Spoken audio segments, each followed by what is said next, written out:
দেখুন মানবতা কোথায় গিয়ে দাঁড়িয়েছে। দেখুন এই বান্দরের বাচ্চাটা তার মা বাবাকে হারিয়ে ফেলেছে, তাই এই কুত্তাটা বান্দরটাকে এসেছিল মারতে, কামড়াতে। তাই দেখুন বান্দরটা এই কুত্তার পাও ধরে কীরকম ক্ষমা চাচ্ছে, আর কুত্তার কাছে কীরকম ক্ষমা চাচ্ছে যাতে এই বান্দরটাকে না মারে।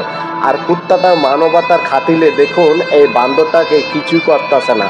আর দেখুন এই মানবতা দেখে আমাদের একটা বোঝার দরকার, আর এই ভিডিওটা দেখে আমাদেরকে একটা শিক্ষা নেওয়া দরকার। কারণ আজকাল বর্তমান যুগে আমাদের মানুষের প্রতি এতটা দয়া মায়া উঠে গেছে তা বলার বাইরে। তা ইদানিং আপনারা অবশ্যই দেখেছেন একজন ভাই আরেকজন ভাইকে কিভাবে পাথর দিয়ে মেরেছে, পাথর দিয়ে কীরকম মেরে আঘাত করে তার পরিবারকে শূন্য করে দিয়েছে। তাই দেখুন, আর কুত্তাটা দেখুন একটা বান্দরের বাচ্চাটাকে কিভাবে আগলে রেখেছে। তার আর মারার জন্য এসেছিল, কিন্তু সে যখন তার পায়ে ধরে ক্ষমা চাচ্ছে তখন এই কুকুরটা বান্দরটাকে কোনো আঘাত আর কোনো ক্ষতি করে না।